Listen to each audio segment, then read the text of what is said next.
සුබ උදෑසනක් ඒ වගේම ලංකාවට නම් සුබ සන්ධ්‍යාවක්.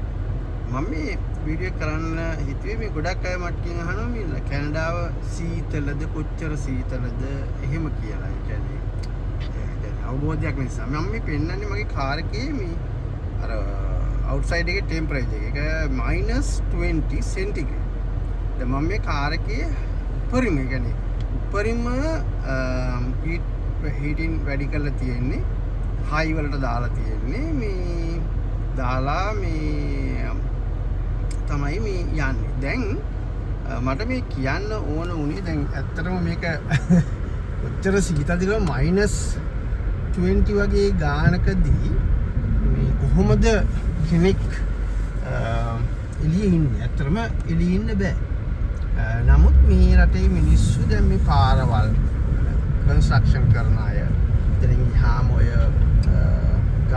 සිටි එකේ වැඩ කරන අය කියන්නේ ගාබේජ් අයින් කරන අය ඒ වගේ අය දැන් ඔයගොල්ලෝ පේනද මේ දැන් මේ වෙලාව ඇත්තටම කියනවා නම් උදේ 7යි කාලයි.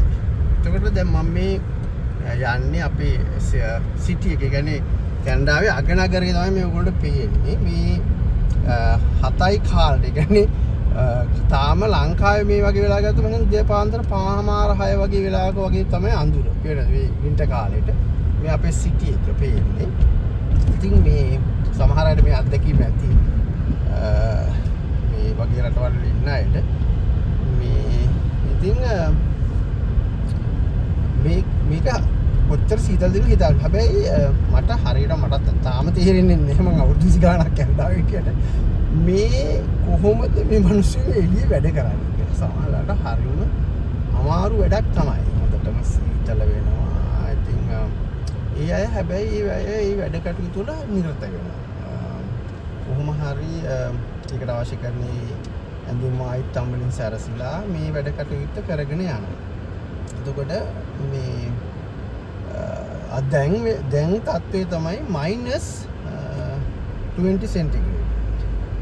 මම හිතන්නේ මට හරියටම තේරෙන්නේ නැහැ මේ එළිය වැඩ කරන අය මම හිතන්නේ වෙලාවට අර රත් කරලා ඒ තියෙන වාහන තියනවා වෙන්න පුළුවන්. ඒ වගේ ගිහලා ඒගොල්ලෝ පොඩි වෙලාවට යනවා ඇති.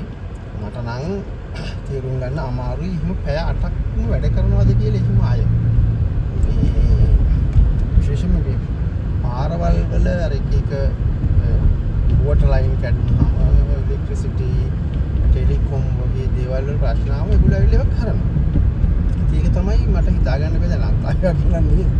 -20 කියන්නේ හිතා ගන්න පුළුවන්. එතකොට මේ ඒක මට හරියට හිතා ගන්න අමාරුයි. ඒක තමයි මේ කැනඩාවේ අර සමහර මගේ යාළුවෝ අහන කොච්චර සීතලද මම ඔය ස්නෝ සම්බන්ධ වීඩියෝ කීපයක් දැම්ම. එතකොට මම කොච්චර සීතලද කියලා ඒකයි මම හිතුවේ අර දෙයට පෙන්නන්න මේක මේ සීතල ප්‍රමාණය -20 කිව්වහම ඒකට ඔයගොල්ලෝ හිතා ගන්න පුළුවන් නේද? ඒකයි මේ එහෙනම් සියලු දෙනාටම සුබ සන්ධ්‍යාවක්. ඒ වගේම කැනඩා කට්ටියට සුබ උදෑසනක්. ආයෙත් තව වීඩියෝ එකක් හම්බෙමු. ඔබ සැමට සතුටුයි.